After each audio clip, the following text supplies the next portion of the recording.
Entitled, that's the word my Uncle Bernard used to describe me, standing in my grandfather's kitchen exactly 1 week after the funeral, loud enough for the entire family to hear. She thinks showing up a few times makes her special. Entitled little girl playing favorites with a dying man's attention.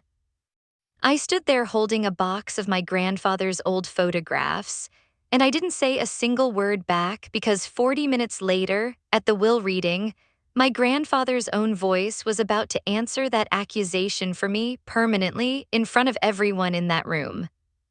My name is Talia. I was 27 years old the year my grandfather Reginald passed away, working as a physical therapist at a rehabilitation clinic, a job that paid decently but never impressed my Uncle Bernard, who ran his own accounting firm and never let a family gathering pass without mentioning his latest client win or his newest investment property. Bernard was my mother's older brother, the golden child of the family since childhood, the one who'd always positioned himself as the responsible one, the successful one, the one who understood, in his words, what it actually took to build something worthwhile in this world. I grew up watching my grandfather Reginald with a kind of quiet fascination most kids reserve for superheroes.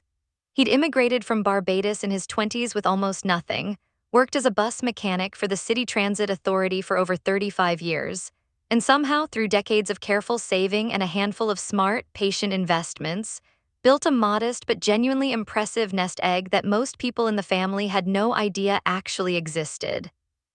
He drove the same reliable sedan for 15 years and lived in the same small brick house he'd bought when my mother was still in elementary school, and he never once talked about money at family gatherings, preferring instead to talk about cricket, about his garden, about the news, about anything except what he'd quietly built.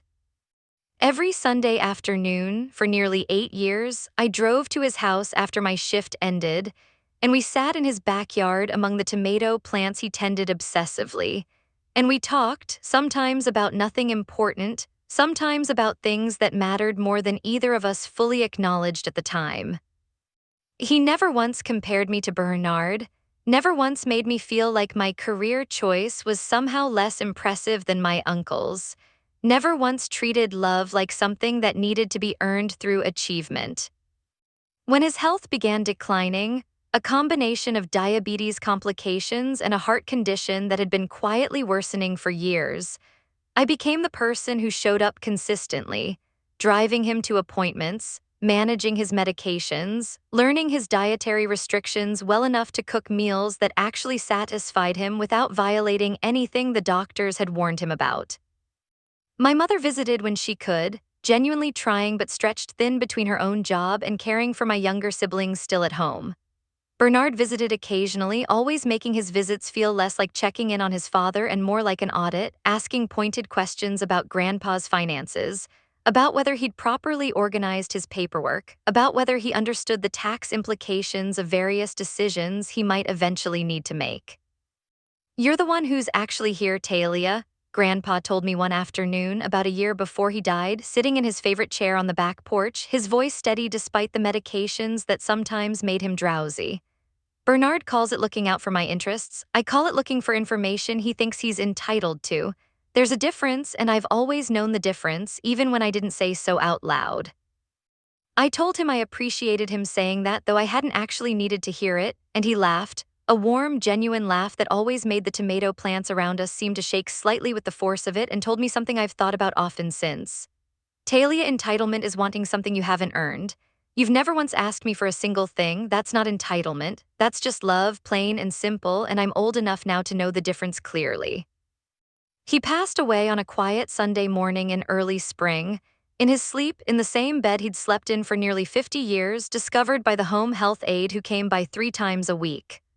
I got the call while I was at the clinic, stepping into an empty treatment room to take it privately, my hands shaking as the aide explained what had happened, that he'd gone peacefully, that there was nothing anyone could have done differently. I called my mother immediately, and within an hour, the news had spread through the family. And by that evening, everyone had gathered at Grandpa's house, ostensibly to support each other through the grief, though I noticed almost immediately a different energy underneath the surface of that gathering, a restlessness in how Bernard moved through the house, opening drawers, glancing through paperwork on Grandpa's desk, a behavior that struck me as inappropriate even in my grief-stricken state. The funeral was held the following week at a modest church Grandpa had attended for decades, filled with people from the transit authority, from his gardening club, from the small Caribbean community he'd remained connected to throughout his entire life in this country. Bernard gave the eulogy, and I sat there listening to him describe a version of their relationship that felt, to me, disconnected from the reality I'd witnessed over the years. A relationship built more on obligation and occasional visits than on the steady, patient presence Grandpa had always seemed to value most. After the burial, the family gathered back at Grandpa's house, and I found myself in the kitchen a week later, not during the repast itself, but during a subsequent visit, sorting through boxes of old photographs Grandpa had kept meticulously organized in his hall closet. When Bernard walked in, his expression already tight with something I recognized as barely restrained irritation. "You've been coming by here a lot," he said, his tone carrying an edge I hadn't quite expected. "Sorting through his things already, making yourself real comfortable, aren't you?" "I'm going through the photographs," I said carefully. "Mom asked me to help organize things before the will reading next week." "Right," Bernard said, his voice rising slightly. "Because you were always so close to him, weren't you? Showing up every Sunday like you're something special. Entitled little girl playing favorites with a dying man's attention, and now here you are, first one through the door, going through his things like you already know what's coming." I felt my face go hot, the particular kind of heat that comes right before tears you're determined not to let fall. I visited him because I loved him, Uncle Bernard, not because I was expecting anything. "Sure," he said, his tone thick with sarcasm. "Whatever helps you sleep at night. Some of us actually have real responsibilities, real careers, real lives, instead of playing devoted granddaughter for a paycheck that was never actually coming from him anyway." I didn't respond. I couldn't find words that wouldn't come out as either tears or something sharper than I wanted to say to my own uncle 1 week after burying his father, so I simply set down the box I was holding and left the kitchen, sitting alone in Grandpa's backyard among the tomato plants, letting the tears fall freely now that no one was there to witness them. If you've ever been accused of caring too much by someone who cared far too little, stay with me, because I promise you, what happens at the will reading is worth every second of what you're about to hear. The will reading was scheduled for the following Saturday, held at the same house, and I almost didn't want to attend after the confrontation with Bernard, uncertain whether I could sit through another round of accusations without finally saying something I might regret. But my mother encouraged me to come, gently reminding me that avoiding the family wasn't the same as protecting my own peace. And so I went, arriving early, finding a seat quietly in the corner of the living room while the rest of the family slowly filed in. Bernard arrived last, glancing my way with an expression that made it clear our earlier confrontation hadn't been forgotten, though he said nothing directly, apparently unwilling to escalate things further in front of the entire family gathered for such an official occasion. A lawyer named Mr. Abernathy arrived precisely on schedule, carrying a briefcase and notably a small digital audio recorder alongside his usual paperwork. He settled into Grandpa's favorite armchair, the leather worn soft in the particular shape of a man who'd sat there every evening for decades, and opened his briefcase with the calm, unhurried demeanor of someone who had conducted many of these readings before. "Before I begin with the formal will," Mr. Abernathy said, "I need to explain that Reginald recorded an audio message specifically for today's reading, roughly 6 months ago, and he was very clear that it needed to be played in full before any discussion of the estate itself begins." A ripple of unease passed through the room. Bernard's expression shifted, his earlier confidence flickering with something closer to uncertainty. My mother glanced toward me, her expression soft with something between concern and hope. Mr. Abernathy pressed a button on the small recorder, and the room fell into a silence so complete I could hear the old grandfather clock in the hallway ticking. The same clock Grandpa used to wind every Sunday evening while I sat with him on the porch. If you're hearing this, his recorded voice began, steady and warm and unmistakably his own, then I've passed, and there are some things I want to say plainly, because I've spent enough of my life letting certain things go unsaid, and I don't want to make that mistake in my final words to this family. The room seemed to hold its breath collectively. I've lived a long life, and I've watched this family closely for many years, closer than some of you probably realize. I want to talk honestly about what I've observed because I believe honesty is the most valuable thing I have left to offer any of you. Bernard's jaw had tightened visibly, his eyes fixed somewhere on the floor. Bernard, Grandpa's recorded voice continued, and my uncle's entire posture went rigid. You've spent years positioning yourself as the responsible one in this family, and in many ways, professionally, you have been. But I want you to understand something I've noticed over these past several years. Your visits, more often than not, turned into conversations about my finances, about my paperwork, about my assets, rather than conversations about how I was actually doing, about whether I was happy, about my life beyond what I might eventually leave behind. Bernard's face had drained of color, his eyes darting toward me briefly before returning to the floor. I heard about the comment you made to Talia in my kitchen last week.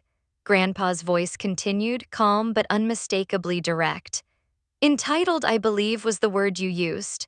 I want to address that directly because I anticipated honestly that something like this might happen, and I wanted my response recorded clearly in my own voice so there could be no confusion about how I actually feel. The room had gone completely silent. I felt my heart pounding, tears already gathering in my eyes. Talia has never once asked me for anything in all the years she's been coming to see me. Not money, not favors, not information about my finances. She showed up every single Sunday for 8 years because she wanted to spend time with an old man who loved gardening and cricket and simply talking about nothing important. That is not entitlement, Bernard. That is the exact opposite of entitlement. Entitlement is assuming you deserve something because of who you are, rather than earning it through who you've actually been to someone. I felt tears streaming freely down my face now, my hands pressed against my mouth. I want to be clear in my own words, recorded specifically so no one in this family can later claim I was confused or manipulated or not thinking clearly. Talia is my favorite. I've thought that for years, and I've never said it out loud because I didn't want to create unnecessary tension in this family while I was still alive to witness it. But I'm gone now, and I no longer need to protect anyone's feelings at the expense of the truth. Bernard's expression had crumbled entirely, shame and shock mixing visibly across his face. I know this will be difficult for some of you to hear. I know some of you will say Talia didn't earn what I've decided to leave her simply by being my granddaughter the same as everyone else in this family. But I ask each of you honestly to consider what you actually gave me in these final years, beyond a conversation about my paperwork, beyond a visit built around your own convenience. Where were you on the Sunday afternoons, and why isn't that question sitting uncomfortably with you right now? My mother's hand found mine, squeezing gently, tears streaming down her own face as well. For that reason, Grandpa's recorded voice said, his tone steady despite everything, I am leaving my house, my savings, and the majority of my investment accounts, totaling approximately $860,000 to my granddaughter Talia. The recording paused briefly before continuing. To the rest of my children and grandchildren, I am leaving $50,000 each, along with my hope that this recording encourages some honest reflection on what it actually means to show up for someone, rather than simply showing up for what they might eventually leave behind. Bernard, I hope especially that you take this lesson to heart, because accountability, real accountability, means recognizing when the word you used against someone else actually describes yourself far more accurately. The recording ended, and Mr. Abernathy set the small device down gently, allowing the silence to stretch for a long, heavy moment. This is unbelievable, Bernard finally said, his voice unsteady in a way I'd never heard from him before. He can't just record something like that. This has to be some kind of manipulation. Reginald was evaluated by his physician the same week this recording was made, Mr. Abernathy replied calmly. The evaluation confirmed full mental capacity. I have the documentation should you wish to review it. Bernard had no response to that, standing frozen near the doorway, his earlier confidence completely dissolved. I called you entitled, he finally said, his voice barely above a whisper, looking at me directly for what felt like the first time all afternoon. In front of the whole family, I said that to you. You did, I said quietly, my voice shaking but steady enough to get the words out. And I didn't say anything back because I didn't need to. I think some part of me already knew what showing up actually meant, even if you didn't. Nobody argued the will's no contest clause when Mr. Abernathy mentioned it. The recording itself had already done more convincing than any legal explanation could have managed, laying bare in Grandpa's own voice exactly what he'd witnessed and exactly how he felt about it.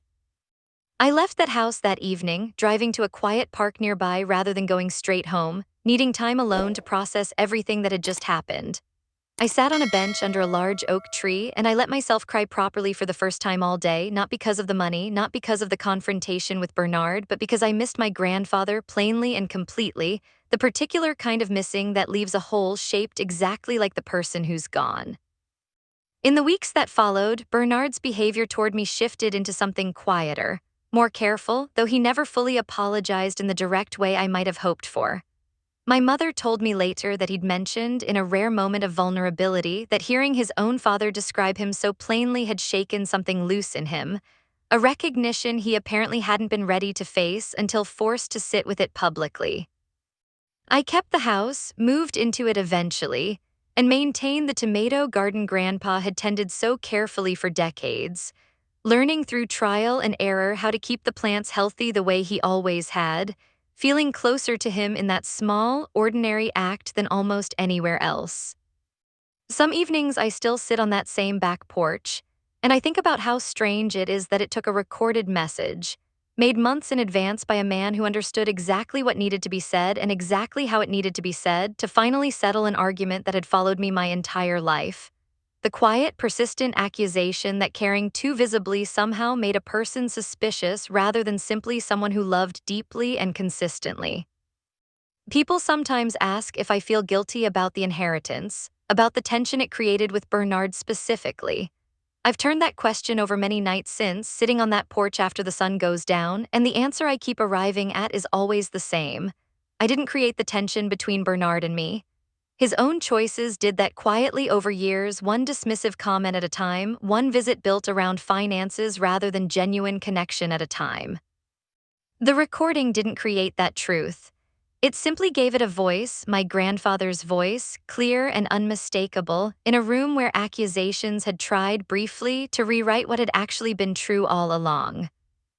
My grandfather spent his final years mostly surrounded by a family navigating its own complicated dynamics, and one granddaughter who simply couldn't imagine a Sunday afternoon spent anywhere else but beside him. In the end, he made absolutely certain the truth would be spoken plainly, in his own voice, refusing to let anyone else's accusations define what he already knew clearly himself. So I'll leave you with the same question I still think about often. If someone called you entitled for simply showing up consistently, for simply loving someone without expecting anything in return, would you have stayed silent the way I did, trusting that the truth would eventually speak for itself? Or would you have needed to defend yourself in that exact moment, unwilling to wait for someone else's voice, even a voice as steady and certain as my grandfather's turned out to be, to finally prove what you already knew was true?